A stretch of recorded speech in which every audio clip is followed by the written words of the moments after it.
We have 3 items under other business we need to add. One is we received a request from the Gilliland Center, and it's about support for the Juneteenth celebration. They were requesting $1,500. The second one is the Joint Committee on Tax Relief. There's some information there. And then also, we need to talk about a resolution for a capital outlay note for the road department. Okay, is there a motion to accept these? Second. All right, motion second. Any comments or questions? All in favor? Any opposed? All right, so now we're ready for approval of the minutes from the March 24th meeting.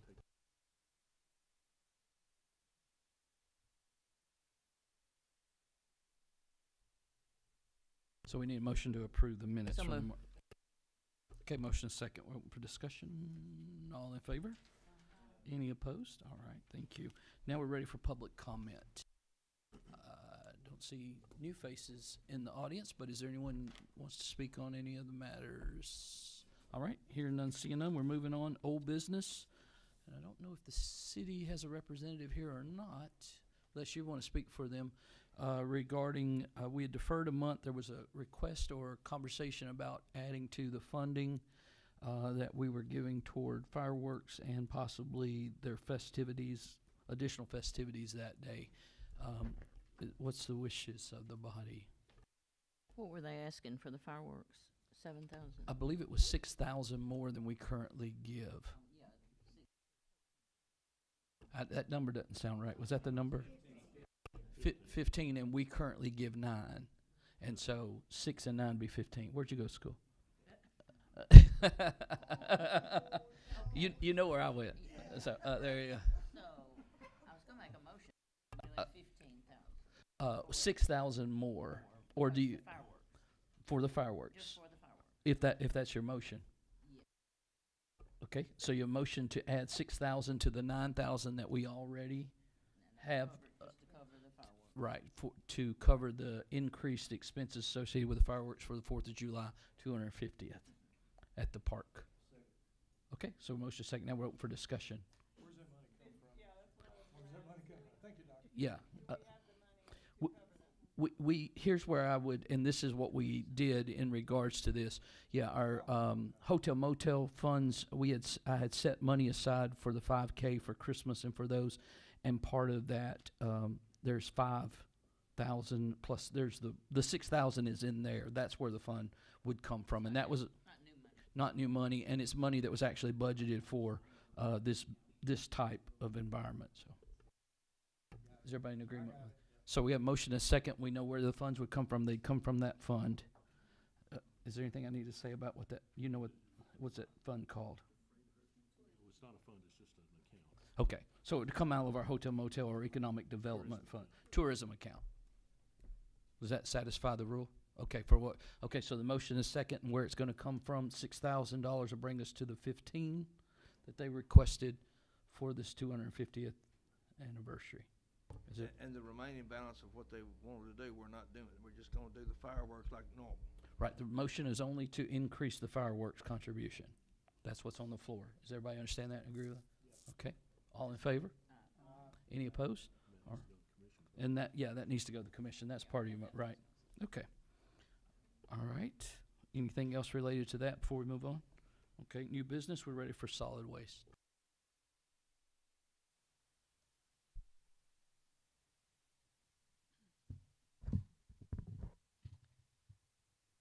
I hope some of you have noticed the digital ads right there before you get to Kroger's, Colorado and 231, the big billboard that's out there. We've had new ads up. This last one I put up was if you see trash on the road and who to report it to, whether it's county or if it's state or the interstate. So we've got that up. I'm hoping to have one. That was our third one. I've got another one in the works for the fourth one.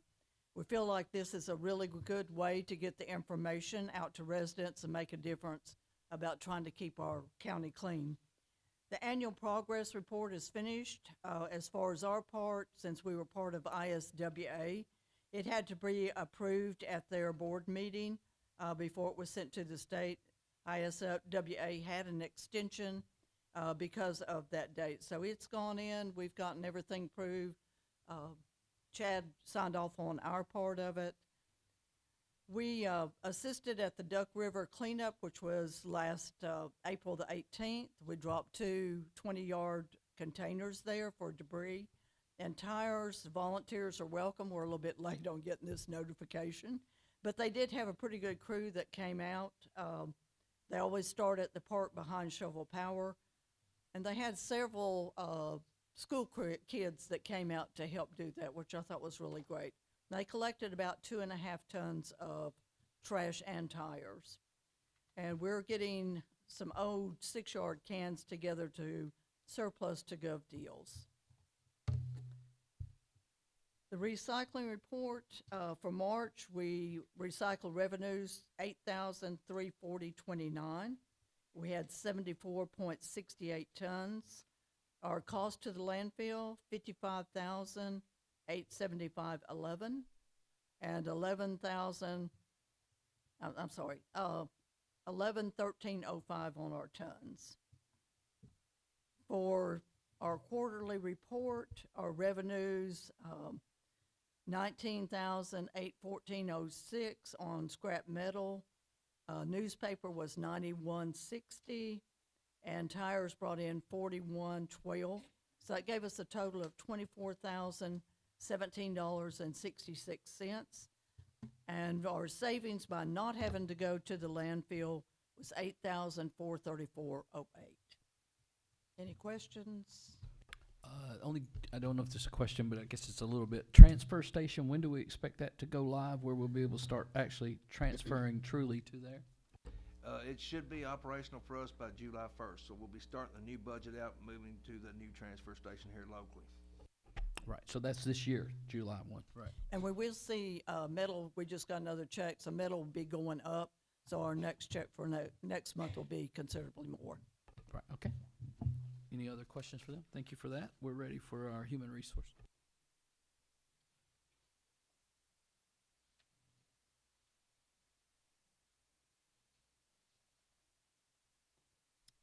Good afternoon. You will see on the HR report that was submitted that for the month of April, there were 5 on-board opportunities, and then I had 3 off-boards as well. Currently, we are accepting positions, applications for corrections officers. I still have E911 open, but we have filled 1 dispatch position there. Juvenile detention is also open. We have just completed onboards for 5 new corrections officers where you see positions recently filled. There was an SRO as well, and then E91 I just spoke about, and we had a dispatch communications clerk that started on Friday with the Sheriff's Department, and we have another one that will be starting in 2 weeks. So we're excited to have those individuals join us.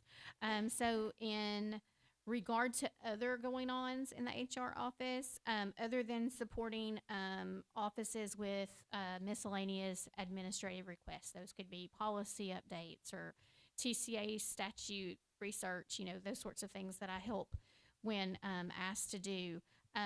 We did participate in the high school career fair for our Bedford County students that came through, and that was for all 3 high schools.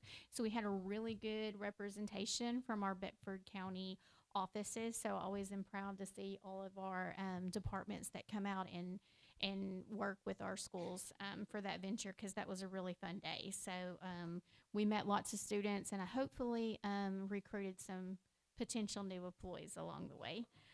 In addition, for professional development, I did complete the audit committee meeting that I serve on in Nashville, and also the insurance meeting was also held since our last, since my last update to you all.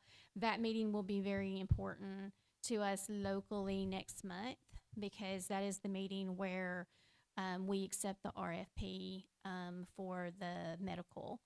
We're looking to use at the state level, the recommendation is to continue the Blue Cross Blue Shield and the Cigna, but the actual rates and things will be coming down the pipeline next month for budget purposes. So that's where we're at on that. Does anybody have any questions for me?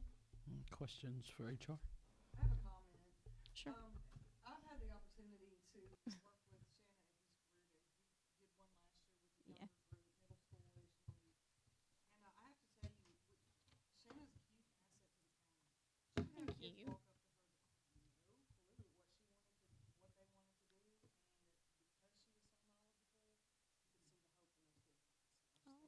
Thank you. Yeah. Thank you. Absolutely. Thank you for that. County agencies were well represented. I was at that fair. Yes. I know you guys were there, and the sheriff's department, fire department, and who am I missing? You were there. Yeah. There were a lot. Yeah, usually EMS has a good showing, fire has a good showing, jail administration has a great showing because they partner with the schools for the corrections officer recruitment as well. So I'm always excited when I see all of our Bedford County offices come in and show, because it is really about community engagement and showing those students the opportunities that we have at home to serve our community. And I always tell them, what you do, you have to do every single day, not what your mom or your dad or anybody else tells you to do when the alarm goes off. So whatever it is that you want to do that you love, it needs to be what you love, or it's going to be a long day. So hopefully it takes root. Yes. Yeah, it was a lot of fun. Yeah. All right. Yes. They did do a great job. Thank you for that. Uh-huh. We're ready for our archives folks.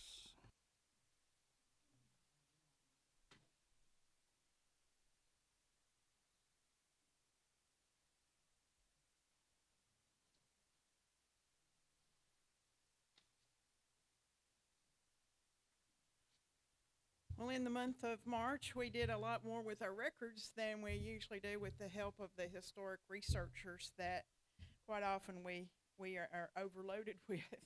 But this month we got that our compact shelving in, and I've started loading it up with records that will hopefully be much more accessible in the future as needed. Is particularly Chancery. Chancery is really busy for us and for them with people that need a variety of the most recent files, whether it be the past divorces or probate or what have you. So we have a lot more access to those records for quick response. We also have been working with the disposal of the records that can be disposed of. Those are the temporary or long-term records. I finally got to get rid of some very old receipts and deposits and things like that that have a 10-year retention schedule. So the new building is acting like an archives and act like it should be. And so for that, we're very, very pleased. Our interesting research of the month has been, well, this first couple of months has been Revolutionary War soldiers. With the 250th coming up, everybody's interested in their Revolutionary War soldier or one who happens to have been in Bedford County or got land in Bedford County. And so that's come up a great deal. That crosses over with the old cemeteries.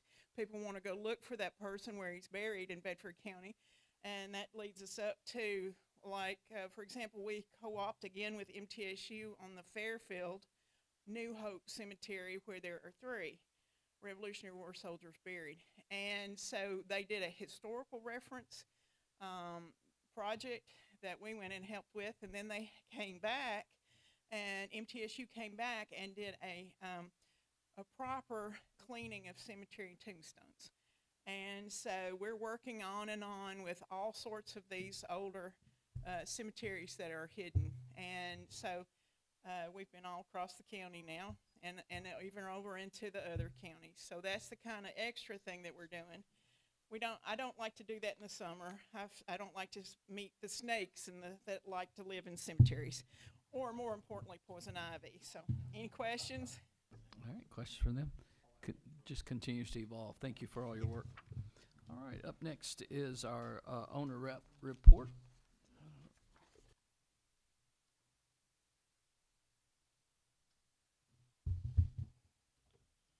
Glad to see Commissioner Johnson here today. Thankful for that. So start with the health department. Cabinets are installed, appliances are installed, HVAC is completed, all cabinet work is completed, and paint is completed. So we've got the generator to install, and that will wrap up that project. 911 is completed. Director Cobb has asked us to add 3 flags. Those have been ordered. The surplus building, the siding is about 90% complete, brick is complete, interior paint is primed. Morgue will be going in the 15th. Gravel base is completed and services are run to the building. Juvenile, interior paint, everything is primed, ceiling grid is started. On the juvenile side of the facility for boys and girls, ceiling is completed, HVAC is installed, pads are all poured, and the Sally Port is formed to be poured tomorrow. EMS ceiling grid, it went in Monday. They should be putting the ceiling tile in today. Lighting will go in Friday, and we will be installing carpet in 2 weeks, and that project will be completed. Vestibules, we have started work on all the projects. Above ceiling work has been completed except for at Liberty. We've got to redo the front. The project was stopped on the 22nd for testing, and we will begin that project back up after May 6th. TCAT was approved by the school board with Bell Construction. We hope to have a demo contract this week and get that underway in the next couple of weeks. Any questions? Particular questions? And I know Commissioner Neely is in the audience and works on the property committee. Is there anything that comes out at you that you want to ask about?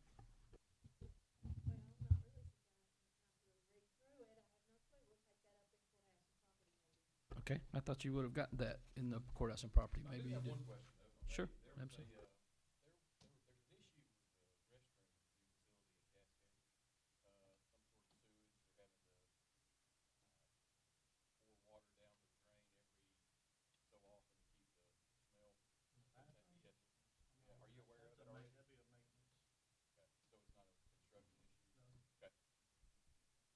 Okay.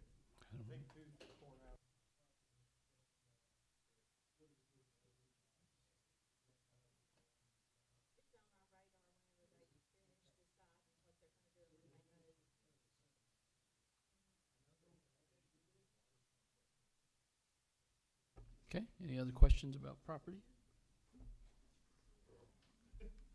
Okay. All right, we're ready now for our monthly reports. Okay, you've got your monthly financial report in front of you.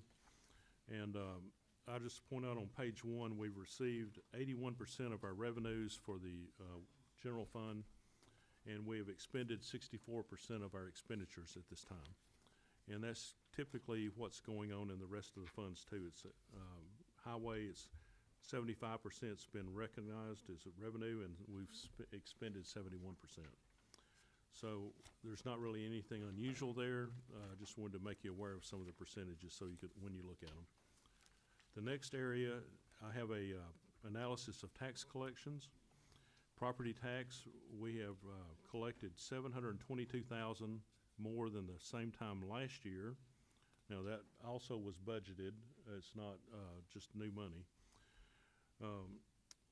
Prior year collections, we've collected $207,000 more than the same time last year. Clerk and master's collections are $39,000 less, but that's because that part is being collected in the trustee's office before it gets there. And then we have sales tax collections are up $832,000 from the same time last year. Highway Public Works is $41,000. We will be getting another payment in April. You also have a analysis of certain expenditures. 75% is the average. Anything highlighted in red is above the average. That doesn't necessarily mean a problem. For instance, in travel, a lot of that's done in the early part of the year, so that's why the percentage is higher. And that's my report. Okay, anybody got questions regarding this? All right, we're ready for other reports. EMS right here.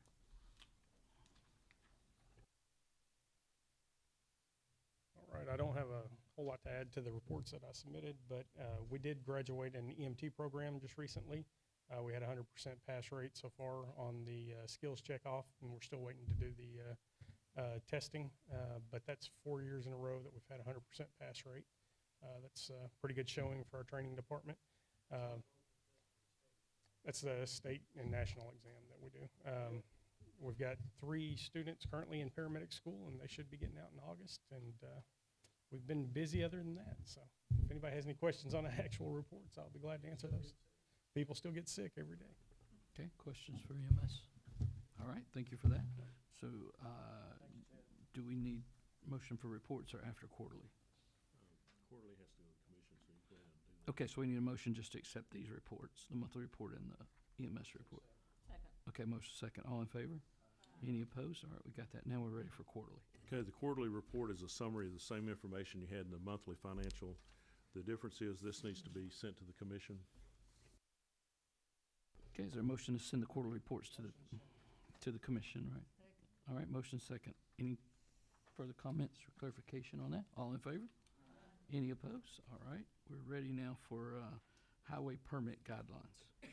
Okay, Mark can address this, but we received a copy of the permit guidelines, and this is a fee, actually, he wants to charge, so that's why it's coming to finance, and he can explain it. We've had a issue ever since I've been in office of where we've having a lot of new homes built. They won't call the office to get a culvert size or install culverts in driveways, and then the next thing you know, you've got a concrete driveway or a paved driveway. And then I start getting a lot of phone calls from the neighbors where drainage is not working like it needs to.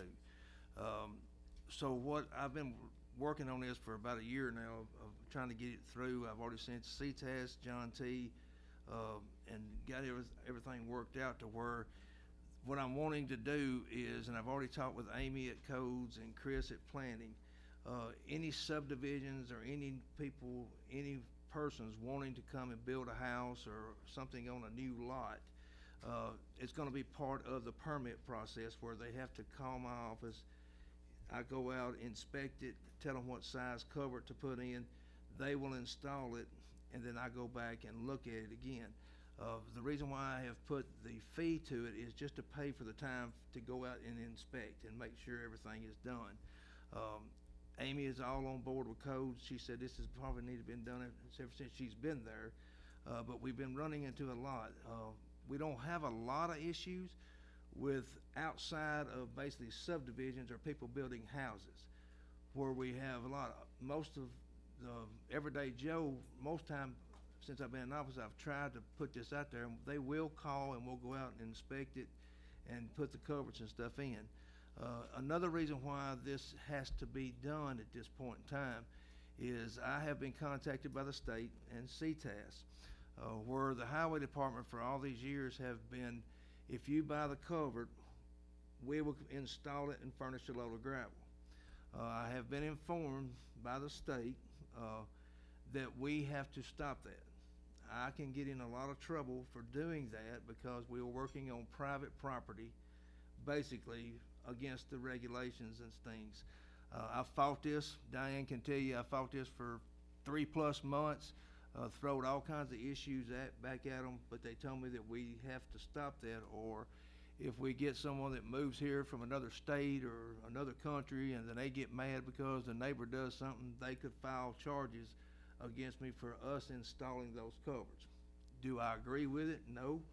But in the same token, I want to stay in the position that the citizens of this county put me in until I get ready to retire, hopefully, and go home. I don't want to just be kicked out of office and lose everything that I've worked for. So we're trying to get this thing set up, and that's basically that is the way of the world now. Things of not having a procedure for things moving forward, those days are basically over. The handshake deals are basically out the window now. It's not like it. You have to have every T crossed and every I dotted. So that is one reason why I'm putting this in, hopefully to put this into place. And I'll be carrying it to the Planning Commission tonight and letting them understand that, because the Planning Commission is who approves subdivisions and all. And there is the permit fee will also, for every subdivision, if they got 40 lots or 40 houses, that developer will have to pay, just like he does the school tax and everything else, for every single driveway that has to go in there for us to maintain once I accept the roads. and keeps it in there. It's just a policy and procedural thing. Yes, and I've used that, and I was told by the Attorney General's office that that is a good argument. I've missed my calling. I probably should have been an attorney. But he said you're gonna lose that one for that person that would be doing that. That was my whole argument, that it is in the county right of way. But they said based on how the highway law was written, when it was written, that it cuts all that part out. What is TDOT? TDOT doesn't install the culverts either anymore. I mean, do they require a permit? Yes, they have to require a They already permit. have that process. Yes, they already have that, and I sort of used a lot of TDOT stuff. I know about the process that TDOT had, so I used a lot of their same verbiage and the things that I've done here, on this one right here to try to put it in place. Dr. Gary? What is the cost of the permit, and will it require additional staff to be hired to implement this? No additional staff, but it's a $50 permit per driveway connection.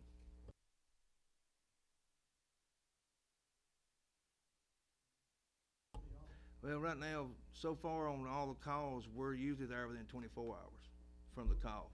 We'll have it sized, call them back, so, thank you.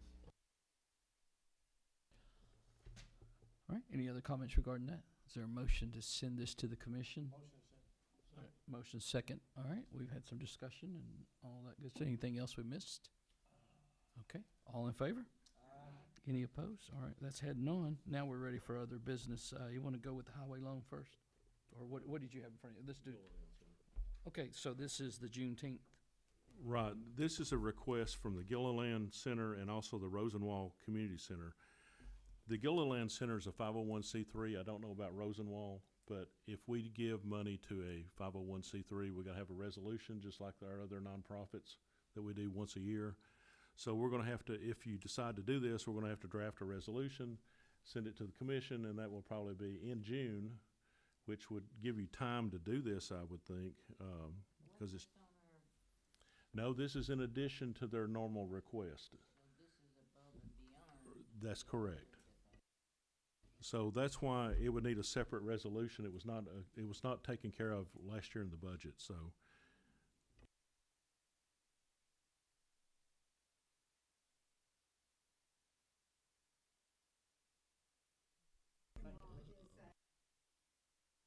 Okay.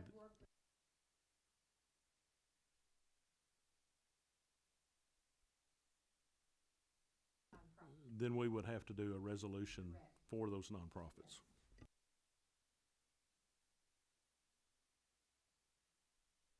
I believe it's combined.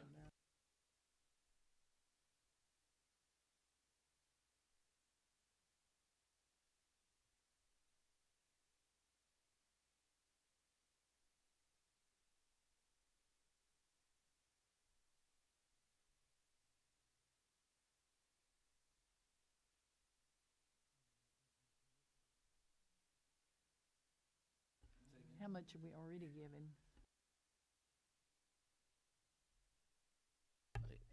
Commissioner Neely.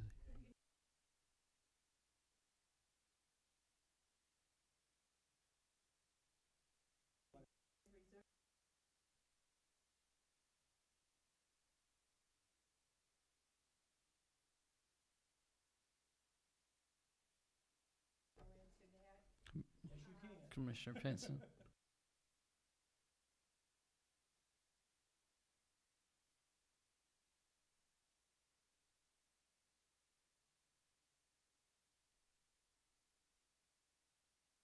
Councilmember Blevins.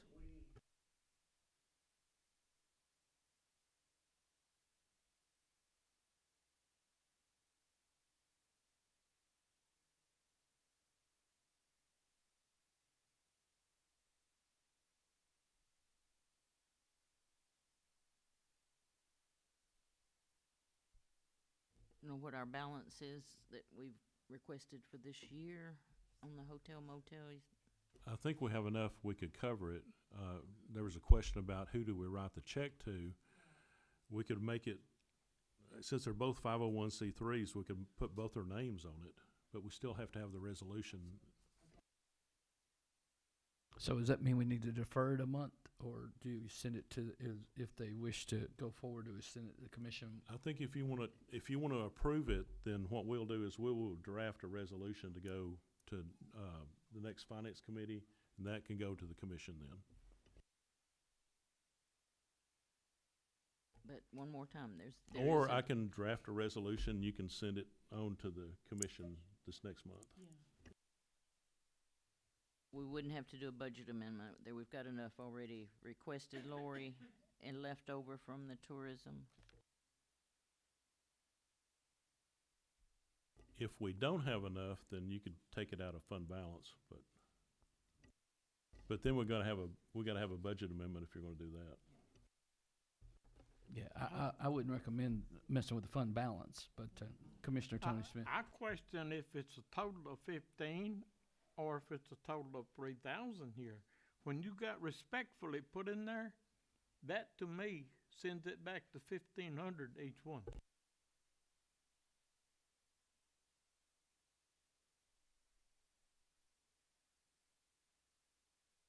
What I'm reading is these two organizations are requesting 1,500 together.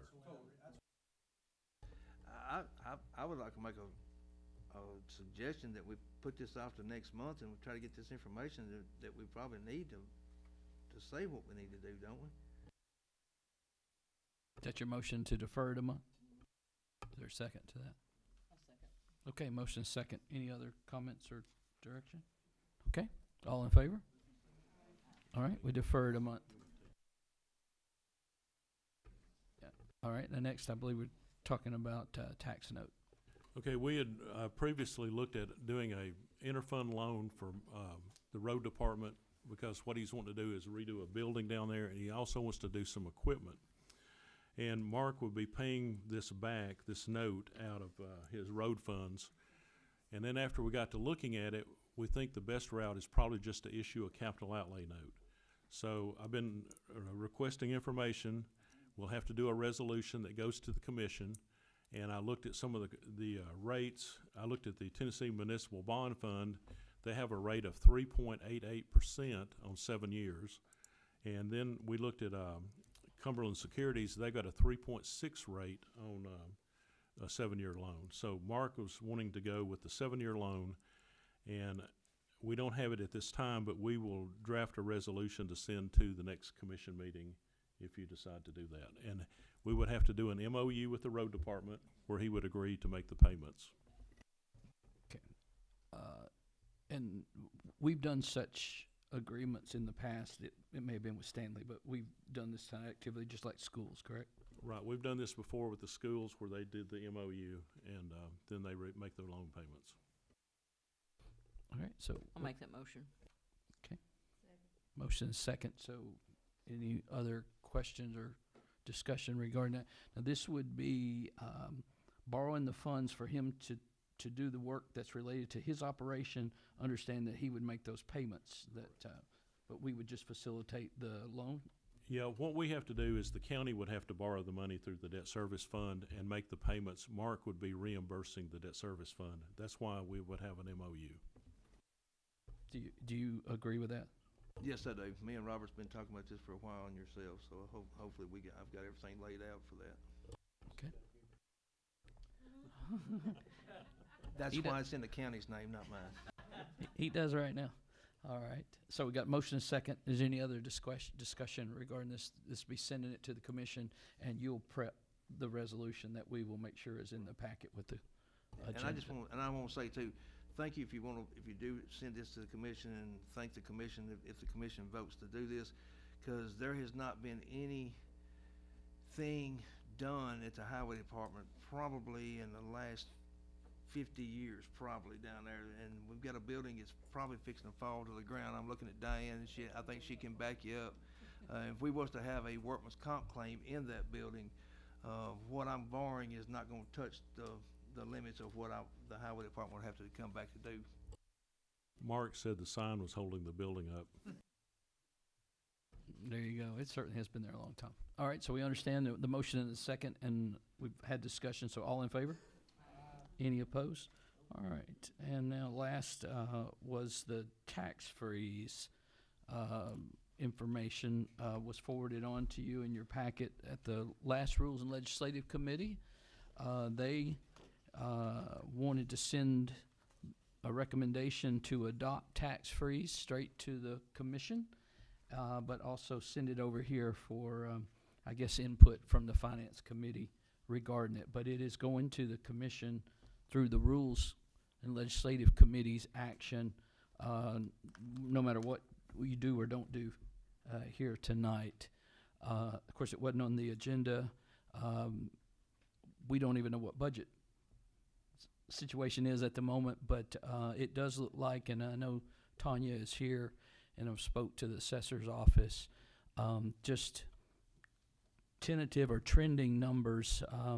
Rhonda's office was building in about $75,000 to address tax freeze, and speaking with Tanya, that's probably a good starting number for consideration, although it hasn't been scrutinized down to the level to the penny just yet, but it's probably a safe target to expect about $75,000 in that office as well. So that's $150,000 fiscal note at a minimum that would be involved in adopting tax freeze. It looks like at this point. Now I know Josh Blevins is here, and some of them I think they believed that, and Josh, you correct me if I'm wrong, but by adopting tax freeze, it was thought that it would bring possibly a couple of hundred more people onto some form of tax benefit. Is that right? Or you want to come to the, yeah, please. I don't want to take Tanya's thunder. She did the report, so, but I just want to speak to those numbers that were just presented real quick. That 150,000 number was the administration cost. We were looking at that point, the higher income limit, which you've got the numbers in front of you, I think there, which was a little over $60,000 to come to those numbers, which would have helped 1,800 seniors. So that is not what I'm here to talk about tonight.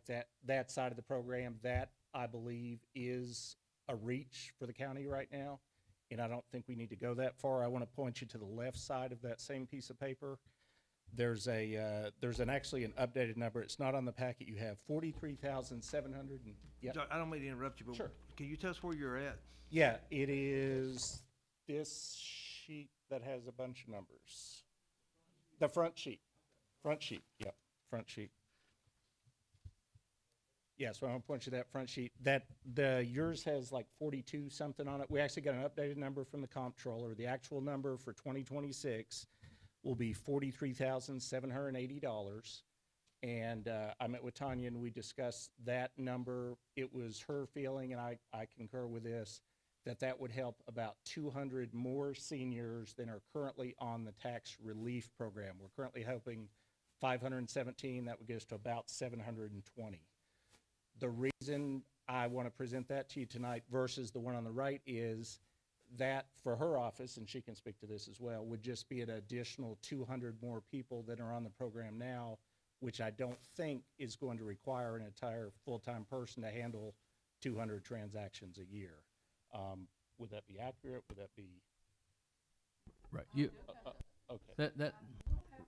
Right. For 200 more people. Okay. Right. Right. And really, yeah.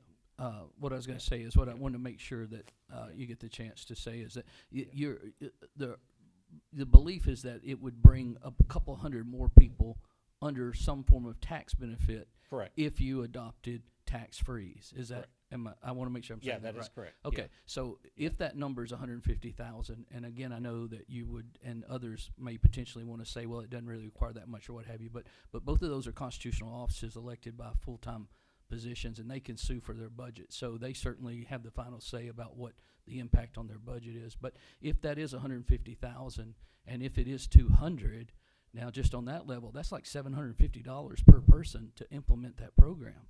Correct, which is why I way emphatically disagree with that number. And I did speak to two other constitutional officers in Putnam County and DeKalb. Putnam instituted this program in 2024. DeKalb County instituted it in 2023. When Putnam passed this in 2024, the number that they put forward was actually pretty close to that number. It was $130,000 a year they thought was going to be the administrative cost of this program. They're now 2 years into the program. Their actual cost, not their estimated cost, their actual cost over 2 years, which is on right here, actual cost for Putnam County was $76,000 combined over the 2 years was the increase in budget for those two departments after implementation of this program. So that's where I got those numbers. There was some cost. I don't feel like, yeah. And then the other cost, and I'll just speak to the other cost real quick and then obviously take any questions. The other cost that the concern I've heard from the community, which is the same concern you've heard, is if we help people over 65, the people under 65 got to cover that.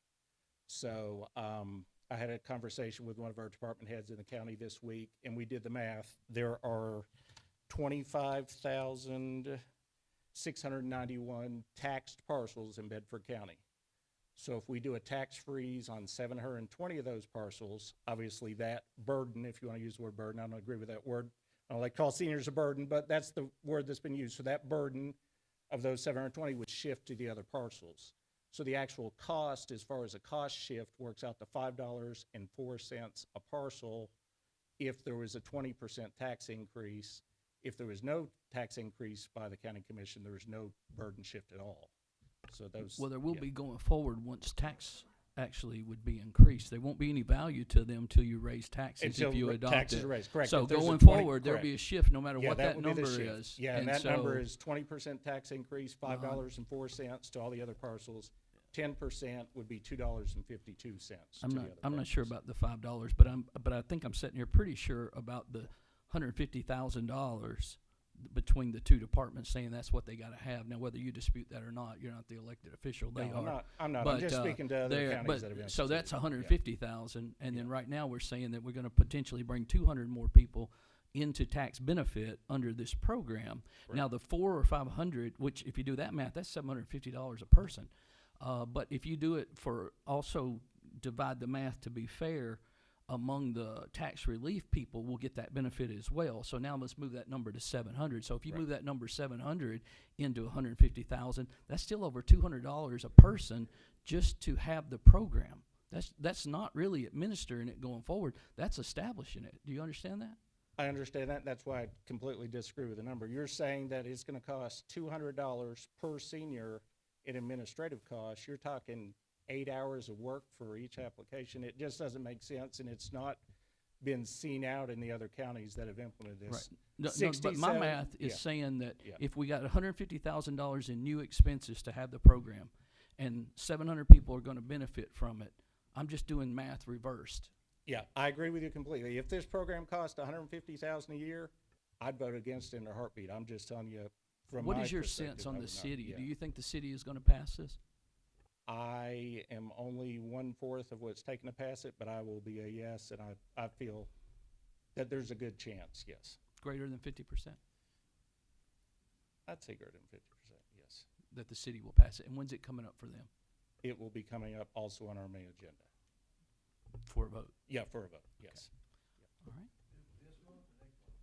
All right. The upcoming May. agenda, May. May. Yeah, yeah, May agenda, yeah. Right. Now, and Yeah. it's tracking, it will be on this, the consideration vote by the commission, because the Rules Committee sent it straight to the commission. It will be on the agenda as an item for action at our county commission meeting.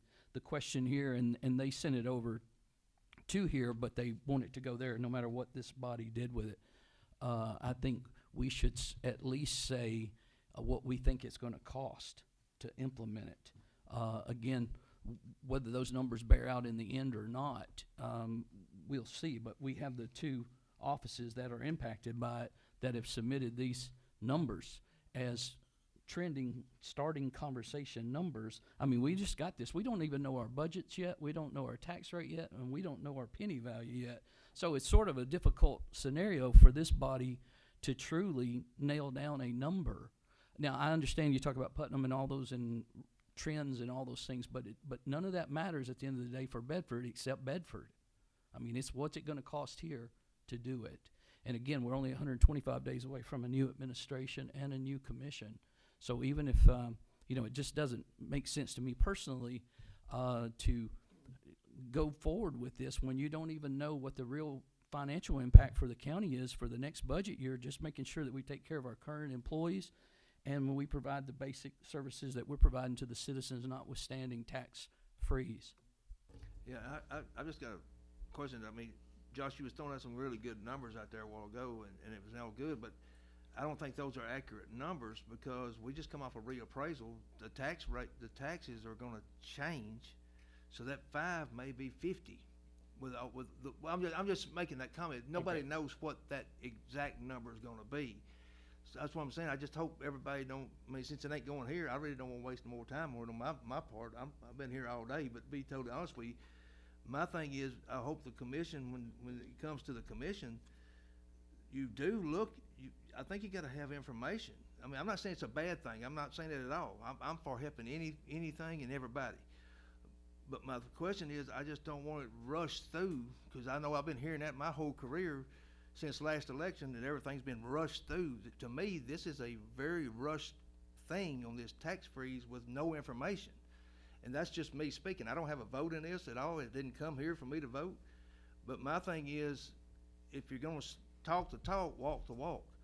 So to me, this thing is pushed completely through, and from the way I understand the Prop 81 Act, is if it includes a penny, a dollar, it has to come through this body, the way I have been told by CTAS. So I'm just asking the question. I hope everybody takes good information and has good numbers. If it's a good thing, I hope it goes over, but if you don't have the real numbers, I'd hate to see something get passed through and you have those extra 200 seniors that it doesn't affect. That's my only thing with the numbers. I can just real quick speak to the accuracy of the numbers. The reappraisal is revenue neutral, so these numbers hold even after the reappraisal. These numbers are accurate. I stand behind these numbers. We worked on these, and this is not, I know you all in this particular committee, this is the first time you've heard it, but this went before the Rules Committee twice in December and January. We set up a 90-day period of study with a study group with representatives. We made sure we had a representative from the Finance Committee, a representative of the Rules Committee. We had all the key players in the room for 90 days. We brought in the state. We sent out all the information we gathered each month to every member of the County Commission and the City Council. I don't feel like we rushed this. The timeline, in particular, tying into best practices from other counties that have implemented this, this is the time of the year that they look at this program in May prior to the budget, because if you look at after the budget, then you may be looking at budget amendments and dealing with departments after they've already set their budget. So there was a reasoning with the timing in the year and also with, how we went about this. I didn't just make this process up. We actually got this process is the CTAS recommended process. This is how they did it in other counties as well with these particular members on this committee. So, Yeah, so from this body, I think that we should consider making a motion to tag to their sending it to the commission that preliminarily, it looks like there's $150,000 fiscal note associated with. It doesn't matter how many people are on it. It doesn't matter any of these things that that we're debating out here from the Financial Management Committee. It appears that it's $150,000 impact if this thing is adopted. So that should be sent, since they've already sent it on to the commission with their recommendation to pass it.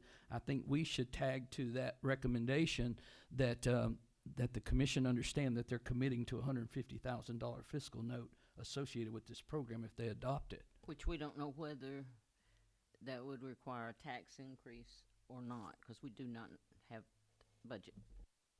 Correct. We don't have budget yet, and we don't have final tax rate or penny value just yet either. Commissioner Tony Smith. If the administration is 150 a year, what is the actual tax freeze? How many dollars is that gonna cost a year? that is 100% dependent on how much, if there's a tax increase in the future, that's dependent on that. It's a percentage of whatever the taxes go up. In the case of, and those numbers are on here, in the case of a 20% tax increase at the current numbers, and let me grab my paperwork. Yeah, 20%, it was $126,000 was the full amount, and that was the $5.04 a parcel that I was talking about earlier. So each year going forward after the tax increase. Yes, sir.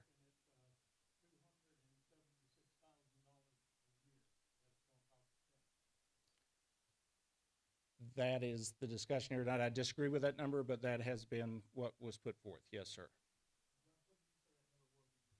126 at a 20% tax increase. Yes, sir. Do we know the 200 that would be impacted, that would come on, where do those residents live? Are they within the city limits of the county? Is it distributed? That would be a mix. It's based on income. That would be between the 30. What are we at currently on the relief? 36, I believe, is the relief, or 37? 38. So it'd be anybody that makes between 38 and 43 would be those additional 200. So it could be split between city and county. Likely it would be higher in the county, which is where we're at right now. There's more seniors in the county than the city. So. Okay, yeah, do you want to do it from the podium where they'll hear it on the live stream? That's all I'm saying.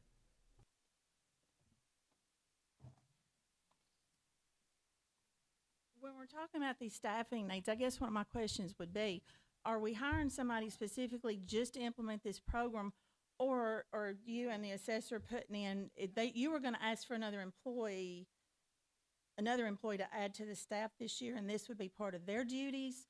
Or are we hiring, a person for your office and the other person specifically just to do that?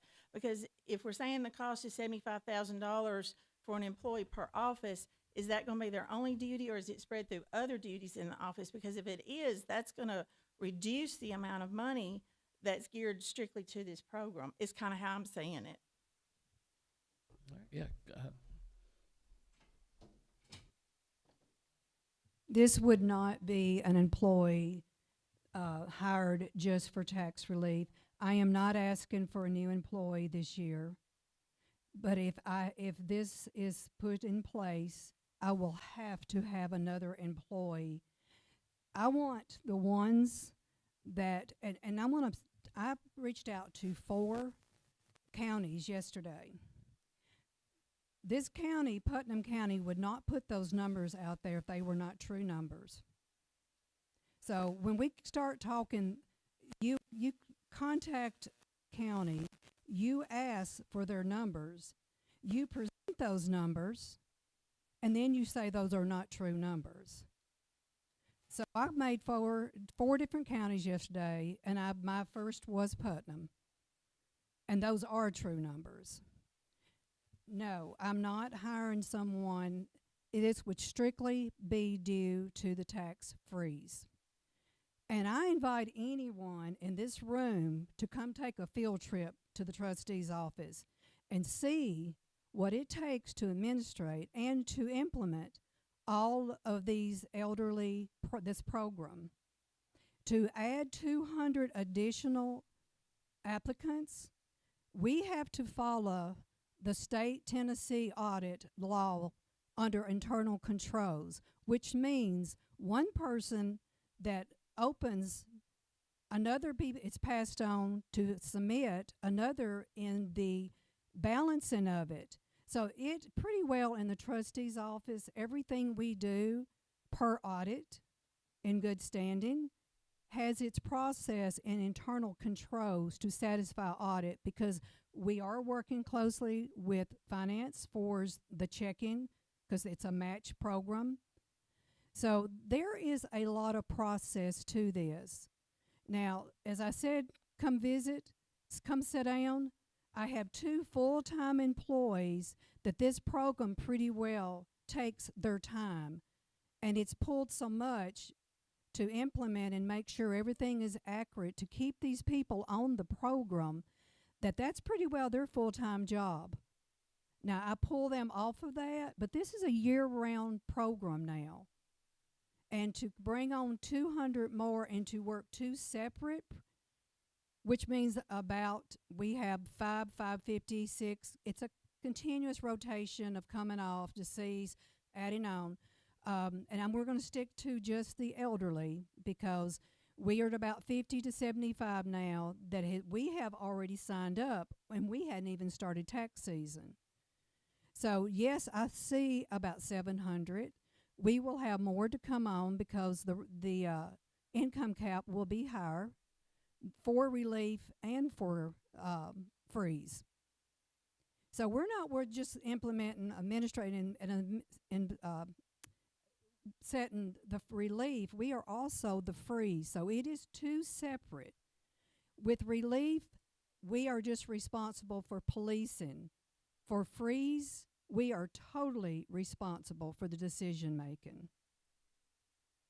So to say that it's just an 8-hour for 500 plus people already, and add 200 more, and then have a relief and a freeze, it's not an 8-hour deal.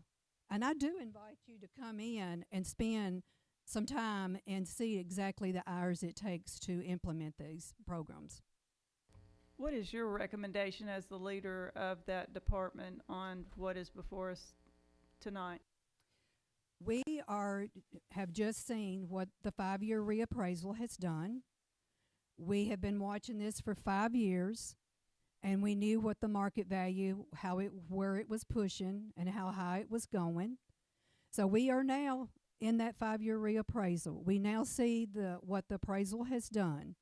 Saving grace will be that tax rate that we can fall under, and hopefully, if the county can push this tax budget year through without a tax increase, that will be our saving grace. Is the timing here? I am absolutely all about whatever we can do, and that's my passion. And I do get a little fired about it because I absolutely love the elderly, will do anything it takes to keep them in their homes.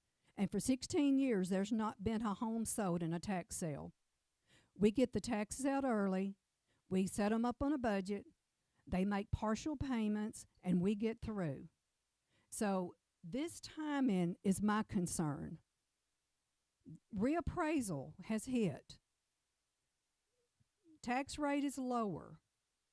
So we're at a place that I understand the tax, what we can do for the elderly, but what we can do right now for the elderly, because they're going to pay these taxes. So the best we can do is the tax relief is we are matching. It's going to be 123 this upcoming year. It's not been out there. It'll officially be out by July. But I do know, I've already figured it, it's going to be $123 tax relief per applicant, which the county is matching. So we know that number. We need to operate on real true numbers. So we can implement this. It is a match. We can move forward with the match. We've actually had money left from the money this year that could be hopefully maybe resolution amended, implemented to go toward them, to help them. There is other ways of giving them the most that the county can get. This year, yes, it's going to take a full-time employee. I mean, when I'm working with the program with 2 full-time, and it's pretty well taken their time, it's almost a year-round thing now because, and I know we're not talking veterans, but we just signed up before we're starting tax season another 100 veterans. So this program it's continually growing at a very fast rate. I will need a full-time person. Yeah, now you're talking about relief, the program we're currently administering. Yes, I I'm think just you kinda were doing you a asking comparison. what her opinion was about tax freeze. And I did, her and- answer, and her my- question to you was what? Well, ask it again. And she's talking about tax freeze. Yeah, and I thought I did on the front before I got too much around all the rest because I'm very passionate about this program. But what I think your question was, is this timing for the freeze? No. Okay. All right. I believe Shannon wants to say. Yeah, I just wanted to, just like for information purposes, to kind of what Tanya was saying, I had the opportunity when I first started out in government to work as a city clerk, and one of my responsibilities was to work on, at that time, just the tax relief program. That was a great opportunity. I got to meet a lot of residents and whatnot. And when I started there in 2001, the income limit for elderly in 2001 was less than $10,000. Today, you had mentioned the income now is up to $38,000 cap. In 38,470. So from 2001 to 2026, you've seen a climb from less than 10,000. I think it was like around 7 or 8,000 to the 38 that she just referenced. So when she says the program for tax relief, which is a separate program, continues to grow, that's why, because every year the state monitors and takes into consideration the cost of living and the inflation, and then that causes additional opportunity for more residents for tax relief to come on. Then in 2006, the city adopted a match program because the state amended their TCA statute to allow for that relief match to happen, which was a component of the program. The county came in a little while after that and did the same thing. So under the tax relief program, a local legislative body could match locally to offset some additional discount. And I think that has not been maybe reviewed in, what was the last year y'all reviewed? I can't remember on the county side when that was reviewed last. Separate from a tax freeze, which was the 2018-19 is the last time the county looked at what the discount match was versus creation and implementation of a tax freeze. So whatever decisions you all come up with as a body and constitutional office implementation, keep in mind that it may be 200 now, but at the next time a tax increase happens, that's an unknown variable. And to what Josh said, there are going to be some unknown variables versus what we do know right now. Here's the T-chart of what we do know, and here's the things that we don't know that we're going to have to account for. So you may have to wiggle that a little bit and maybe even look at what the average based on each, and y'all may have done that on your 90-day study, but those are just some unknowns that you probably need to focus on, or if you decide to do the increase on the relief side with the match versus doing a freeze. So Thank you. All right. Did you get your question answered? Okay. All right. Yeah. Is there any? Can I just ask a question? Because Yeah, I know I'll get lost all the time easy, but who was a representative from finance that was on this committee? Mayor Graham. Okay, so you was on it then. Are you Yeah. blaming me? Yeah. Yeah. Yeah. The mayor, both the mayors Can I from just, the city one and more county. quick both thing were on it. administrative costs. Obviously, the city is going to be looking at this in May. We've had some conversations on the city side, as you might imagine. If the city passes it, it would be my understanding that we would be willing to and likely would enter into a new memorandum of understanding, be willing to enter into a new one of those with the county to help offset some of the administrative costs, much as we have an MOU in place currently for the appraisal process. So even if the county doesn't implement and say the city does, which is allowed under the TCA, we would offset the administrative costs for our part. Would you expect it to be half? You going in at half with us on it? On Whatever the number 150,000? works out to be of whatever the, Half of the the number of amount of the people. cost? of whatever, versus however many people are in the city versus in the county, yeah. So Whatever that math proportional to is. the people, not Proportional. proportional to the dollar amount. Yeah, proportional to the number of seniors helped. Right. Yeah. Are we seeking a motion tonight? Is that what we're seeking? Can you clarify that, or we're just having a discussion? Well, they sent it to this body for discussion and any motion that we would want to tag on to, but they've already at the financial, or at the Rules Legislative Committee, they've made the motion to send it to the commission floor for an up or down vote to pass tax freeze. Our here tonight is, do we want to add anything to that motion, related to what's gone there? They sent it to finance. I think that we should, if we think there's a $150,000 fiscal note associated with that, I think that we should make that part of their motion, so that there's no question that if the commission votes for tax freeze at the May meeting, they are understanding that there's potentially $150,000 worth of expenses that will have to go with it. I'm trying to get caught up on this a little bit. So who sent it here? Rules and Legislative? Yes, Rules and Legislative. They Legislative sent it sent it straight to the commission Right. and to us at the same time. Okay, then, They did not send it to us, waiting for us to then figure out where we think we're at with it and Right. send it on to the commission. They did not want to wait on the finance committee. They wanted to go straight to the commission. so what, my question is, what is the reasoning to send it here when you bypassed it? Who's my in question. charge? Who's in charge of, over that? The Committee. chairman of the Rules and Legislative Committee is Biff Farah. I was just going to see if, so he's not here, right? No. Okay. Commissioner Vick's here. He's on Yeah, that Commissioner Vick committee. is on that committee, and there was discussion about it should probably go to Finance Committee first, but they chose to ignore their own minutes, if you want to say that. Yep, thank you, Dr. Garrett, for that So question. I'm, well, Dr. Garrett here, my question is, since you're a member of that committee, what exactly are you wanting from us before it goes to the commission? Well, let me speak to the history of that request. We were approached several months ago, I think around January. The motion was made at the committee that upon the conclusion of their reporting to the Rules Committee, even though I don't think it should have reported to the Rules Committee, they should have been reporting to the Finance Committee, we said specifically, once you have this recommendation, it is to go to Finance. The motion was made and the motion was seconded to send it to Finance. Last week, we were told that their motion was that they would vote to send it to Finance and send it to the Commission. I tried to explain that was not our original motion, that's not the intention, that's not what we had discussed, that's not what we tried to do, but my motion failed 3-2. So now we are here doing exactly what I explained to them would have to happen in January, and now everybody's all confused because they didn't do the homework to let you guys explain and understand what they're trying to do, to see if there's another option, to see what the cost is, to unbundle these things. So we've been left with a big pile of what to try to sort out.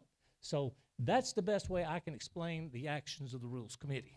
Is there a time frame that you have for this, that it has to be done? What is the time frame? The motion that carried by a 3-2 vote said send it to the Finance Committee and to the full commission at the May meeting. They wanted Because it- I have to say, and maybe because this end of the table is confused, that someone didn't send, I know me, the information. I think I got it either this week or last week from Josh, but we really haven't. Sometimes they forget that we're on this and people don't send it to us. So I just got this packet today, so I'm going to. I would agree with you. Yes, Commissioner Johnson. Tanya, I'm not sure what the rush is here. I don't know why we're rushing through this. When are property taxes due finally? I mean, I know, but for the record, when are property taxes due?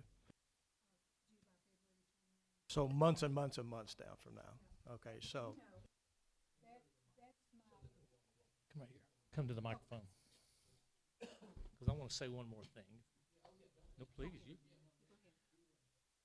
When the trustee who is elected by the people comes and says, I need a person, she does not come up here often saying she needs people. When the property assessor needs people, this is what we have to have, a robust discussion so that everyone has the opportunity to listen, to understand, to exchange ideas and concepts and see what all the alternatives are out there. It's not a process by which we hurry up and rush it through. Commissioner Neely said a very wise statement when she said, what's the big hurry on an issue we had several months ago? If it's a month, if it's 2 months or 3 months, what's the big hurry? So I would think, I don't know what the big hurry is on this unless they're just trying to put it through the budget process this year. But to say I was disappointed in the Rules Committee's action, it is 3-2, and that's the way it goes. But I had no indication that it would ever end up in this situation, but I was hoping that it wouldn't, but it has. And so thank you for your time. If there's any other questions on the Rules Committee. Right, but the Rules Committee made it clear that they wanted it on the agenda for a vote on the May agenda. Do That you was agree the with motion. That was the motion that was by Commissioner specifically- Epperson. That's right. Thank you, Okay. Mr. Chairman. Thank you. Trustee. question asked was taxes are due by February the 28th. I do get my taxes out very early for the purpose of setting up with the tax relief a budget so they can, like I said, make partial payments. I just want to say I am very, as I said, passionate about this program, and I put my staff, the trustee's office puts all into this. But at the end of the day, we have to stay in compliance of audit, internal controls, and how we implement our, well, with the tax relief, police. The freeze is a whole different program set up differently, again, within state audit and being in compliance of how we do our job in the trustee's office.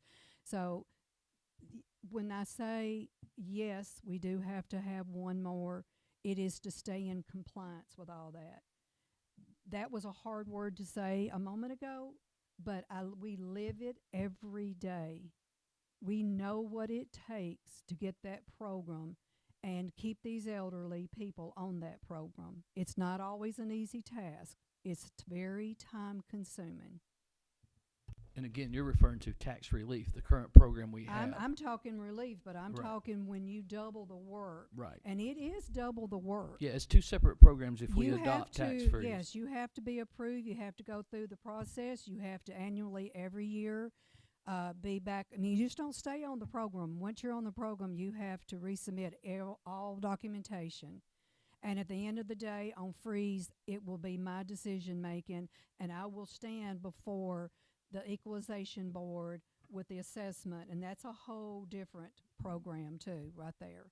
Not that we're not willing and capable, but I just won't keep saying it, but we are in a 5-year reappraisal. Those numbers are real. These taxes are real. And is the timing good? No. I mean, Look, you need to either go to but Commissioner Thomas is in front of you, so there you go. Just so I understand this, if the commission passes this at our next commission meeting, we would be committing $150,000 on a budget that y'all have not even set yet. Correct. Yeah, And- that's working off of the trustee and the assessor's office predictions of what their impact would be Yes, if you that's adopt it. correct. So we would be forcing y'all on a budget you don't even have set yet. You just got the request today, and then that could affect some of the requests that were made today, because we're forcing a $150,000 increase on you already as a Correct. commission. That's correct, right? That is the assumption at this time, Okay. is that it would be $150,000 impact. That's why I'm referring to it as a fiscal note. That's how the state would say it, is we would expect that to be a $150,000 fiscal note if you adopt it. Thank you. Mr. Chairman, I disagree with the 150. It'd be 276.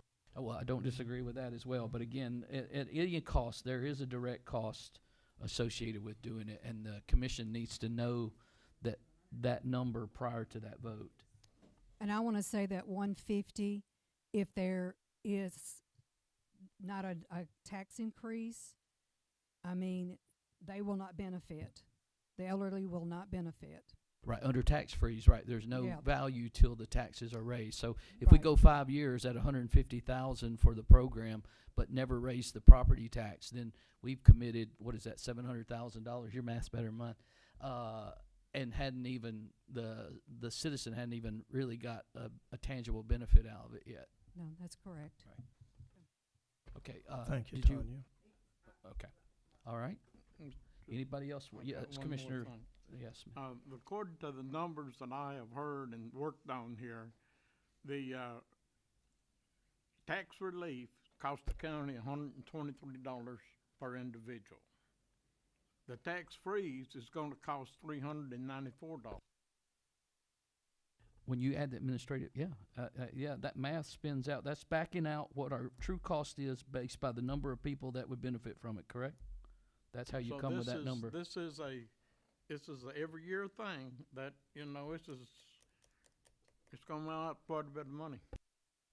I want to clarify my brain again, because I know I'm the dumbest one sitting in the room, but what I just heard was, if this tax freeze is voted on by the city and county, I'm bringing city and county in because Josh, you brought up city, so I'm just gonna say, if both governmental bodies vote the tax freeze in, the county doesn't have a tax increase this year, or the city doesn't have a tax increase this in, this was done for naught?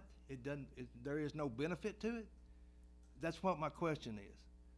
So it sounds like to me the city's fixing to raise taxes, and I don't know if the county's gonna do that, because we ain't got that far yet. Because if you're saying y'all are gonna implement this and you're more than 50% as a city resident, I wanna come to y'all's meeting and speak at that meeting also. Yeah, no, we have no intention of raising taxes this year. Then we're what is not the even- rush? yeah. Then thank you, Josh. You answered my question. I set you up, be totally honest with you. I set you up. Yeah, yeah. So you're right, my there question is- I said yeah. earlier that you was coming back with is, that's why I asked the very first thing I said, what is the rush? If no one is looking at a tax increase, what's the same, we can't do this the same time next year if everybody thinks, oh my gosh, next year when we get through budget time of this year and we go into the thing and we're gonna have everybody knows we're gonna have a tax increase, that's when I think we ought to be looking at trying to help the seniors and help put this program in place. But if everybody's gonna have to spend money to implement the votes, that's my question is, if you as a sitting council member don't think y'all are gonna raise taxes, hopefully, I'm not looking at hopefully we raise taxes, then we do have time. Who knows what next year's gonna show? Next year, it could be a totally different ball game, and everybody's gotta have a 50-cent tax increase, city and county. If you're going through the process, wouldn't that make sense if you know that process is gonna be somewhere where you are gonna have a tax increase coming to the citizens? Then you look at helping those citizens, if that's making sense what I'm saying. No, that all makes sense, and I can speak to that timing issue. The vote, if the vote were to happen now, this is when the vote would need to happen to protect from that tax increase a year down the road. If you wait till next year and are already thinking about tax increase, you're too late to pass this. So you're Yeah. telling me that this, if the tax increase is implemented, it's gonna take a full year to ever get it up and running? For the freeze to actually work, yeah, because they're gonna be if, say you were to vote on this next month. No, I'm confused, because Tanya Okay, just yeah. said, and I've read this, Yeah. you sent it to us on the 21st last Yeah, week. yeah. And I've just read it as much as I could. Yeah. Tanya said that every single tax year, every single applicant has to turn in their paperwork. So if you do it now, and my parents, let's just say, turn in for this, when tax time comes next year, and that is when maybe a tax increase happens, who knows, they're not set up under that, because they have to be approved again to get that year. Tanya, am I correct? Correct. So that's what I'm saying. So I'm still having a little Yeah, I'll try to walk you through the timeline. rough thing a in little my bit. head Yeah. where what the rush is. Yeah. Well, again, I'm not feeling like we're rushed. I feel like I've spent a lot of time on it. But as far as the time, I'm not talking about your work now. Honestly, don't take what I'm saying as I'm being argumentative, because I'm not at all. Yeah. I just want what's best for the citizens of this community, Yeah. and the both governments, because I pay both taxes, county As do and I. city. Yeah, So as I do got I. a voice to say on both Yeah. sides. Yeah. So that's why I'm saying, my question is, you've got to explain to me Yeah. if that applicant has to be reapproved every single year. And this year, city and county does not have a tax increase. And that person comes in to Tanya, and we gotta hire 2 people to handle this at $150,000 a year. We're doing all that for naught. Because if it doesn't work, if a tax increase is not put in place, it doesn't affect anybody, correct? The appraisal freezes, and that tax, the base tax of their taxes is what would go up if there's a tax increase. If there's a tax increase. Yeah, but as If far there's as, a tax increase. speaking of the timing again, the reason you do it now is, if, say it was voted on in May and implemented, They would come in and apply in January through, what is it, through April of next year? It is, they would come in next year and apply. Okay. What, they could start as early as October, yeah. But they can apply from whenever the taxes come out all the way until April of next year. At that point, if they qualify, then their taxes would be frozen. So that's when they would start to have the protection effect. Would Okay, be so, next year. so Yeah. when that person comes in October Yeah. and fills out all the application, gets all their paperwork in, and they're in that program, they hit the tax freeze program. Right. Does that person go to the next year's taxes or this year's taxes? They're frozen at the amount that they're about to get in the mail in October. They're frozen at that dollar amount. Say it was $1,200. Yeah. Yeah, they're frozen at $1,200. So if you raise taxes next year, that's when they would have the benefit. Right. Now So, the- yeah. Well, Yeah, no, but no, the no, no, comptroller's no. office No. said that it wouldn't matter whether you passed it now, July, August, September. They can't apply till, I believe it was January. Correct. So even if Yeah. you approved it in December of this year, they still could apply in January. Yeah, that's what I was And just that's trying what to say. and yeah. so it's so Yeah. it's not time sensitive that it has to be passed before July 1 to Not- be able not to other than implement it just for having the it full baked into the benefit budget. Yeah, that they correct. got. We really got Yeah. up till December. I You guess could would be- pass it as late as December, but And you they would still be in get a- the benefit a of it in scramble January. for the departments. Correct. Yeah, but Correct. yeah, you could. Mr. Technically, you Chairman, could pass as late as who December. was on the committee and did this start in the Rules and Legislative? Can you take us back a little bit and tell us? They did take it to the Rules and Legislative Committee, and they formed a subcommittee, which I think was appropriate. He come and talked to me about that in the beginning. Then again, as Commissioner Vick spoke, whenever they were talking originally at the Rules and Legislative Committee, is once this group has done its gyration of gathering information and what have you, they would come back to the Rules Committee, which they did, and what they agreed to, but they didn't stand by, was then they would send it to the Finance Committee for us then to digest and understand and lay on, if you want to think of it that way, actually the financial impact of it. But somebody decided that they did not want to wait for that to happen. They wanted to go straight to the commission to be voted on in May, notwithstanding whatever the Finance Committee decided or didn't decide. And Commissioner Vick clarified at the committee, you understand you're circumventing the finance component of this by going straight to the commission, and their answer was yes. And it was I think it was 3-2 vote to send it to. And who else was on the subcommittee besides Josh and you? It was both mayors. It was Tanya and Rhonda, and then it was Commissioners Epperson and Maddox, and then it was myself and Councilmember Henry Feldhouse. So we had a split city and county, plus we added the 2 department heads that were directly affected. And the purpose was it, did constituents come to you guys or? Yeah, this has been batted around, I think, at the county level going back. I think the initial study was done 4 years ago, and then it didn't actually get up to the commission floor at that point. It may have, I don't know if it came to finance or not. Yeah, did that come to finance? That may have come to finance, honestly don't know. It did not get to a commission vote. So, yeah, I'd been approached by a number of seniors. I go to a lot of senior events, and I'd been approached by a number of seniors that asked if we could look at this program again. So that's why I approached the mayor and our mayor, and we set up this committee. And like I said earlier, this committee makeup is based on the CTAS recommended model for studying this particular program, the tax freeze program. That's how I didn't magically pick those members. This is how they recommend doing it.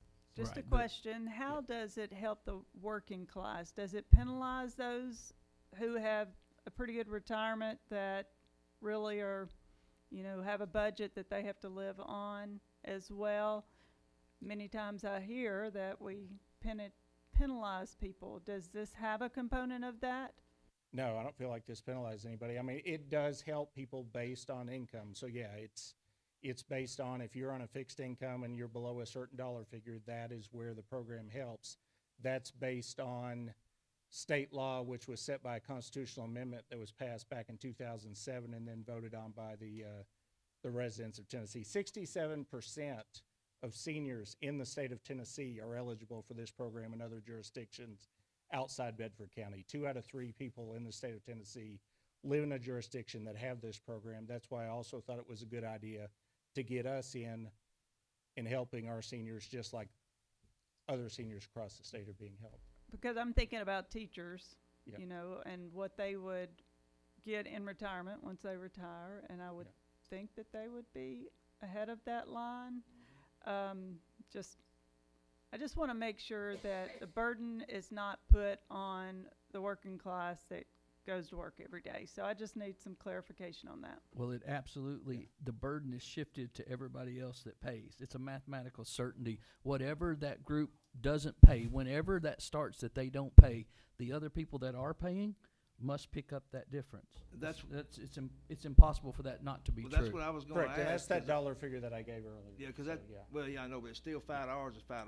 I mean, I don't wanna pay $5 more. The reappraiser would like to cause me have a heart attack on some of my stuff, so, but that's what I was gonna say. You said it wasn't gonna impact anybody, but it is. It's gonna impact everybody else that doesn't meet this tax freeze. We're all gonna have to pay for those 700 that's gonna be on the tax freeze, basically. So that's why I Correct, just that wanna- was I the just- dollar yeah. shift, yeah, those were the dollars Yeah. that I gave Even though earlier. it's $5 or 1 penny, it doesn't Yeah. matter, but that burden is gonna fall to somebody else to pay for that tax thing.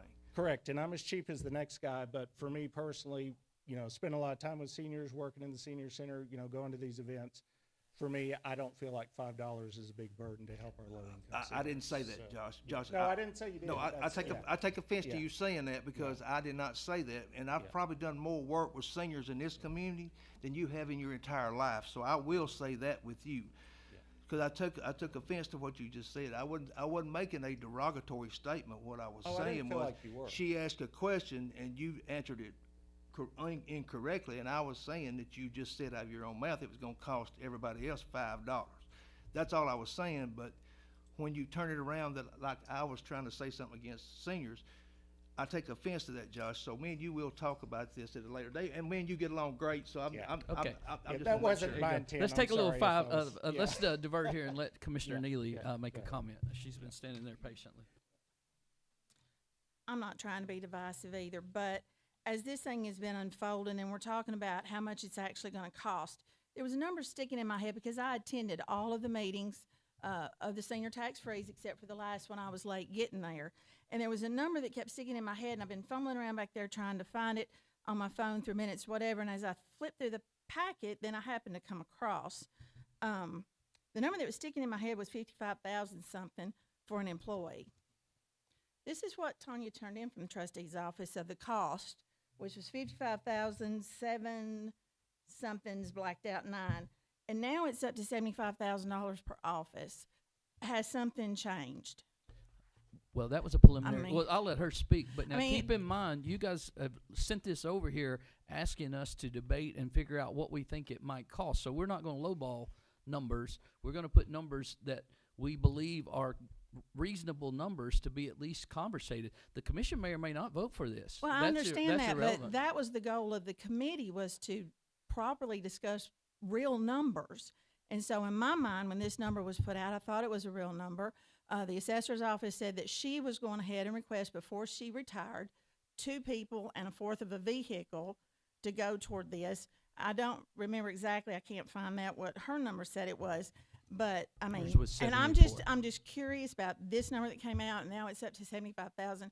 It is apparent to me, as much as I want to help seniors, and I think everybody wants to help seniors, but the majority are not in favor of this program, which is a little, I mean, it seems a little that way is how it's being swayed, because there's a lot of discussion. We want to help seniors, but we're looking at the total cost, and I get it.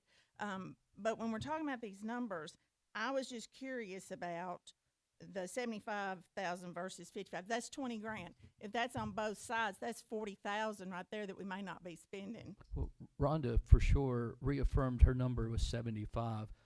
Okay, so let's just go with your number there. So now we're at 125, if that's a number. So 125,000. We need to back 25 off of yours, Tony. That was 200 and what? So if we want to, if she has a stronger number, then the trustee would wind up believing that it would cost. So irrespective of either way, we're talking about $150,000 when it's all said and done, one way or another. You're going to have equipment, potentially software, and postage, and all the things that go with that. Right, for operational wise. So, yeah, right. Okay, yeah, Commissioner Johnson. Thank you. Just a couple of points, and hopefully we can conclude here with something. First of all, I do not believe most of the commissioners are against this. Okay, I think most would want to help the seniors out. Number two, why it's being rushed is confusing us. It should have come through finance to do fiscal responsibility and due diligence. It did not. It did, but it didn't, because it's already set. We're going to be voting on this no matter what as commissioners. So one of the things, I guess the only thing we have left to do is this committee needs to do its fiscal responsibility and basically say, so the commissioners will understand how much is this going to cost if we do this. So let's come up with a number and go ahead and get a resolution, and let's pass this on to the commission and get this done. Okay, so what number did you, if we wanted to put a fiscal note to it, or believe what we think it was?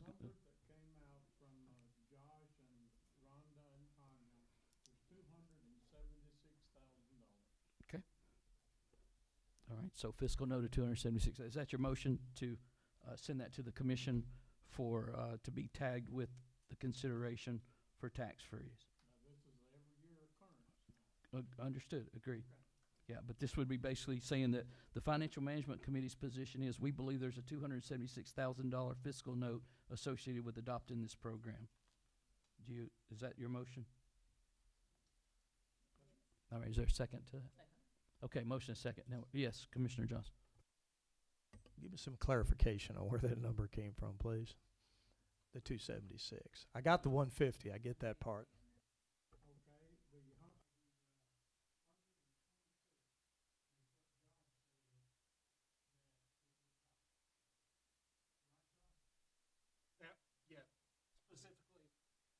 Specifically that no, you're correct. That specific number was in the event of a 20% tax increase, property tax increase by the county. Yeah.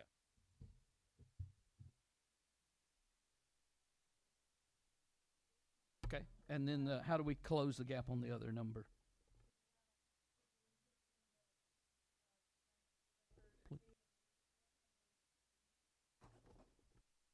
I haven't studied this enough to actually give you a number.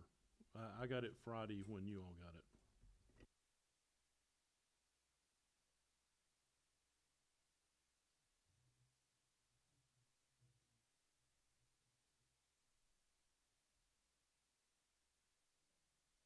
And Robert, do you have any idea if, with including all of this, whatever number you want to take, would require a tax increase or not?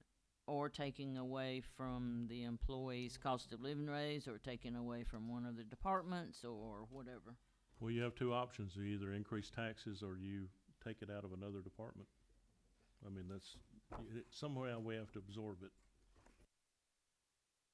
Okay, and then again, back to the number of 276. 126, he clarified with Josh.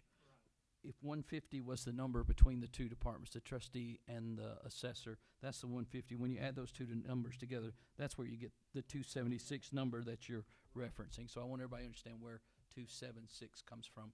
And to make sure this has absolutely nothing affecting the tax relief that we are already doing for our seniors. Correct. Has nothing to do with that. Right, separate program. Yes, Commissioner Neal. If we're really concerned about real numbers, why are we adding in a potential 20% tax increase that may or may not happen any time in the near future?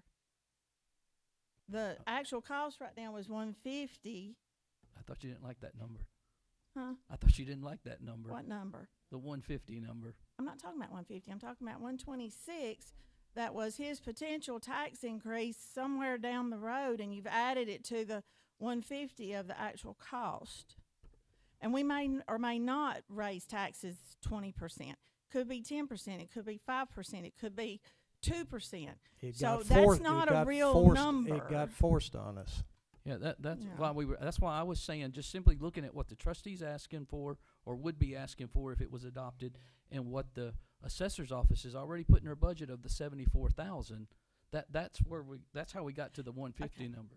I was just curious about whether if you wanted to add the 126 that was an imaginary might happen someday number, or if we were going to stick to the actual cost that we knew about that was 150.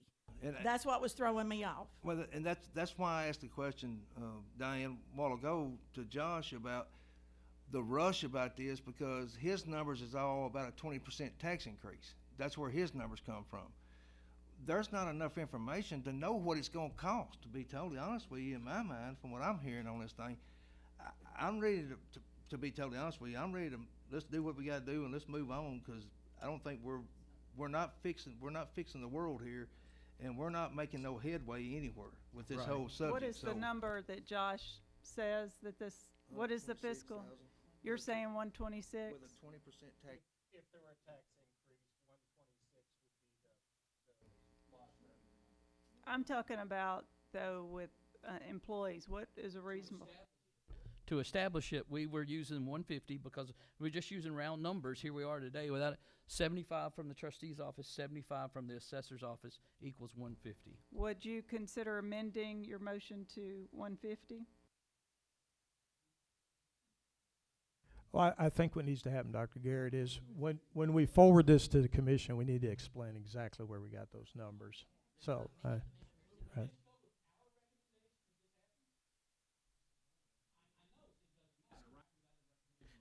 We're just providing a fiscal note. Yeah, we're just tagging it. Otherwise, it's going to go to the commission with just a vote for. Well, they sent it to the finance. So the purpose of sending it to finance would be for finance to debate it, right? So we're debating it, but all we can really come up with here on short notice like this is just potentially what are the minimal hard cost. That's where the 150 number started circulating. But then whenever they interjected, well, if it would be that number, but if there was an increase of, what'd you say, 20%, then you would have $126,000 worth of money diverted to everybody else going forward to absorb that. So when you add those two numbers together, that's where you get Commissioner Smith's number of 276,000. Yeah, well, it'll come from, it'll be on the floor. Yeah, the motion, there'll be a motion and a second either for it or against it from the floor, but it's worth making the commissioners aware of the potential financial impact of adopting tax freeze, correct? That's what the question here is do we want to do we want to put forward a number that we believe on short notice it could cost the taxpayer? Commissioners Tony Smith. I've been doing some more thinking and figuring here. All right. If we include 700 people at the $276,000, that's $394 per person. Now, when you add the tax relief to that, we're looking at $517 per person is going to be footing the bill for.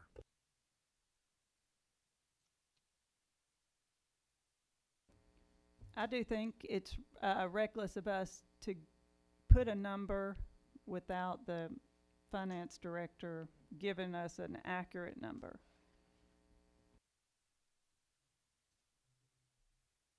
Yeah, I wouldn't disagree with that number. What would you consider it reckless to send it to the commission without knowing what the financial impact of it is? Is it possibility for us to say that we've deferred it until we can get a true accurate number from the finance? Yeah, it's going to be to a vote next month. So Yeah. in my thing, can we send something? This is the dumb part of me coming back out, but can we send a recommendation to the commission from this board without a number and say we know it's going to make a financial impact to the county? If you accept that amendment, we can just tag to it that there is a financial impact, and on short notice, we're not able to give an accurate number. You want to do that? To me, You have a motion second on the floor, so he's either going to accept your amendment or withdraw his motion. Okay, he's going to withdraw his motion for the 276 number. Okay, and so now you're making a motion to what? I'll make a motion that we send to the commission that after an hour and a half study that we've just dumped in our lap here to try to figure out, as the finance committee, we understand from the two elected officials that's going to have to maintain this program that it is going to make a major financial commitment for the county to implement this program. Okay, is there, wait, let me finish a second, then we'll let you discuss. Is there a second to that motion? Okay, so we got a motion and a second to that. So now we're over, okay, so go to the microphone. I just want to clear something about the cost of administrating and implementing this program, tax freeze. I got that number, Diane, from when this study was taken, and I was under the impression, said to me, that my office would be doing the city and the county.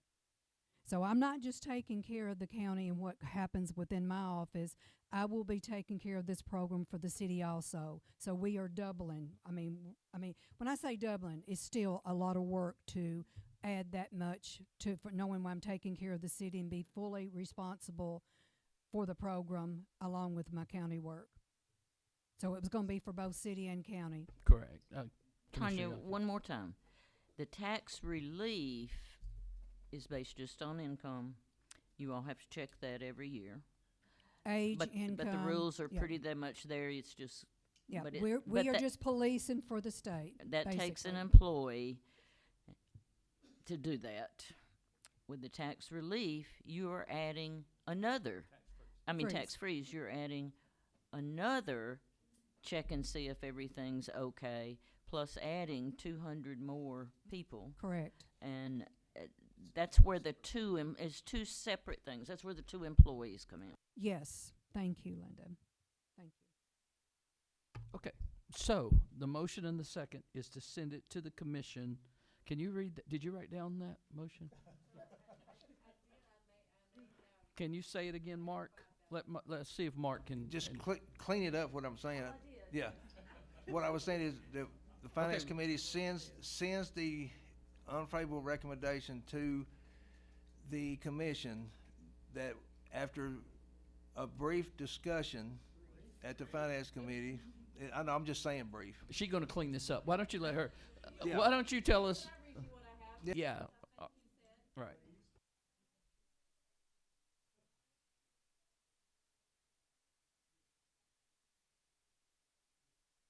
That's it. Okay. An unknown financial impact. Yeah. Yeah. Yeah. Okay. All right. So do we know where we are? Does everybody? That's the motion. And who was the second to Mark's motion? Yeah, Linda was the. So we agree that that's the motion. Second, you had withdrawn yours earlier, and Linda agreed to that. So that's where we got back to this one. Motion second. We've had discussion. Now, anybody else want to say anything before we vote on this? And this will be going tagged to the agenda with the Rules Committee's request that it be on the agenda for a vote. Everybody understand that? All in favor? Any opposed to that? All right. Well, if somebody makes a motion to, all right, let's go.